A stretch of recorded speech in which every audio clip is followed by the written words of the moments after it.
ओम नमो भगवते वासुदेवाय। प्रिय मित्रों, भविष्य दर्शन चैनल में आपका हार्दिक स्वागत है। आज हम उपस्थित हुए हैं अक्षय पुण्यदायी इस कार्तिक स्नान व महात्मा कथा श्रवण पर। धर्मानुयायियों के लिए स्नान, व्रत आदि का विधान पुराणों में तथा अन्यान्य धर्म ग्रंथों में प्राचीन ऋषियों द्वारा बताया गया है। उसी में कार्तिक मास में स्नान, व्रत तथा महात्म्य श्रवण को महत्व दिया गया है। कार्तिक मास में जितने भी पुण्य कार्य किए जाएं वे थोड़े ही हैं, फिर भी इस मास में कार्तिक स्नान का महत्व अत्यधिक है। कार्तिक के पावन मास में कार्तिक स्नान का उत्सव आरंभ हुआ है। इसमें स्नान दान की विधियां पहले वीडियो में बता चुके हैं। कार्तिक मास में स्नान दान आदि के अलावा कार्तिक महात्म्य भी सुनना चाहिए। 35 अध्यायों की इस कथा का आज हम शुभारंभ करते हैं और इसे कार्तिक मास में श्रृंखलाबद्ध तरीके से पूर्ण करेंगे। आप प्रतिदिन घर बैठे ही कार्तिक महात्म्य की कथा का आनंद प्राप्त कर पुण्यभागी बने। प्रिय मित्रों, यदि आपको हमारा यह प्रयास अच्छा लगा हो तो आप हमें अवश्य सब्सक्राइब करें, हमारी वीडियो को लाइक करें और शेयर भी करें। धन्यवाद। कार्तिक महात्मा प्रथम अध्याय। ओम शांताकारं भुजगशयनं पद्मनाभं सुरेशं विश्वाधारं गगनसदृशं मेघवर्णशुभांगं लक्ष्मीकान्तं कमलनयनं योगिभिर्ध्यानगम्यं वंदे विष्णुं भवभयहरं सर्वलोकैकनाथं। सूत जी कहते हैं, श्रियः पतिमथा मंत्र्य गते देवर्षि सत्तमे हर्षोत्फुल्लानना सत्या वासुदेवम तदा ब्रवीत।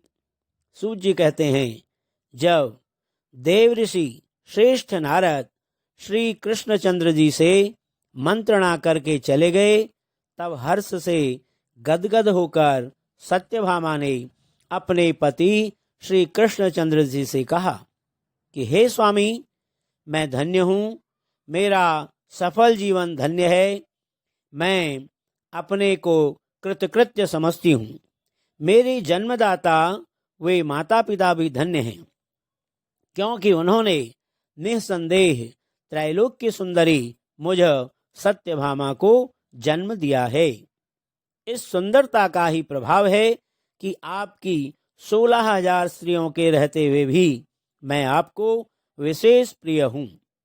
केवल इसी के लिए मैंने कल्प वृक्ष के साथ आदि पुरुष आपको विधि पूर्वक संकल्प कर नारद के लिए उस समय समर्पित कर दिया था। जब संसार के लोग कल्प वृक्ष का नाम तक नहीं जानते, वही कल्प वृक्ष उस समय मेरे आंगन में लगा हुआ है। हे मधुसूदन, तीनों लोक के स्वामी भगवान लक्ष्मीपति की मैं अतिशय प्रियतमा हूँ। इसलिए मैं आपसे कुछ पूछने की इच्छा करती हूँ। यदि आप मेरा प्रिय करना चाहते हैं तो मेरे प्रश्न का उत्तर विस्तार पूर्वक मुझसे कहिए, जिसे सुनकर मैं अपना कल्याण करूं, जिससे कल्प पर्यंत भी मेरा आपका वियोग कदापि न हो। तो सूत जी ने कहा कि इस प्रकार अपनी प्रियतमा सत्यभामा की बातें सुनकर श्री कृष्ण जी आनंद मुस्काने लगे। सत्यभामा का हाथ अपने हाथ में लेकर हास विलास के साथ कल्पवृक्ष के नीचे पहुंचे और उस स्थान से सब सेवकों को हटा दिया। सत्यभामा की ओर देखकर हंसे, साथ ही पूछा। सत्यभामा भगवान के इस अनुराग को देखकर संतुष्ट और पुलकित हो गई और कृष्णचंद्र जी सत्यभामा को प्रसन्न देखकर गदगद हो गए। भगवान ने कहा, हे देवी, वास्तव में इन 16,000 नारियों के रहते हुए भी तुम मुझे प्राण तुल्य प्यारी हो। तुम्हारे लिए देवताओं के साथ देवराज इंद्र से भी लड़ गया था। हे प्यारी, जो तुम पूछना चाहती हो वह बड़ी ही अद्भुत बात है। तुम्हें मैं जो किसी को न देने वाली ऐसी वस्तु को भी दे देता हूँ, न करने वाला काम भी करता हूँ, छिपाने वाली बात भी कह देता हूँ, तो फिर मुझसे पूछने की आवश्यकता ही क्या थी? तुम्हारे मन में जो प्रश्न हो पूछो, मैं कहूँगा।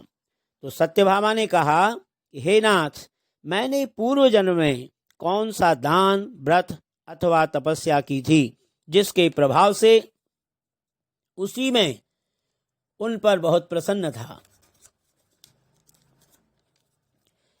आज संसार में पैदा होकर भी संसार की बाधाओं से मुक्त हूँ और आपकी अर्धांगिनी हूँ। सर्वदा गरुड़ पर सवारी करती हूँ। आपके साथ इंद्र आदि देवताओं के यहाँ आपके जाने पर आपके साथ मैं भी जाती हूँ। यही मैं पूछती हूँ कि मैंने उस जन्म में कौन सा शुभ कर्म किया है। पूर्व जन्म में मैं कौन थी, मेरा कैसा स्वभाव था और किसकी पुत्री थी। तो श्री कृष्ण जी ने कहा, हे प्रिय, तुम सावधान होकर सुनो। मैं तुम्हारे पूर्व जन्म की कथा कहता हूँ। उस जन्म में तुमने जिस पवित्र व्रत को किया था सो बतलाता हूँ।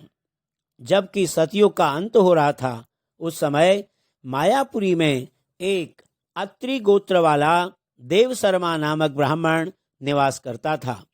वह समस्त वेदों तथा वेदांगों का पारंगत, अतिथि पूजक और अग्निहोत्री तथा सूर्य नारायण का व्रत करता था।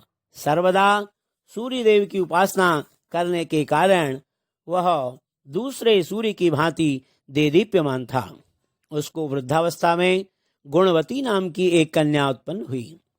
देव शर्मा को उस पुत्री के अतिरिक्त कोई संतान नहीं थी। उसने अपनी पुत्री का विवाह अपने एक शिष्य चंद्र के साथ कर दिया।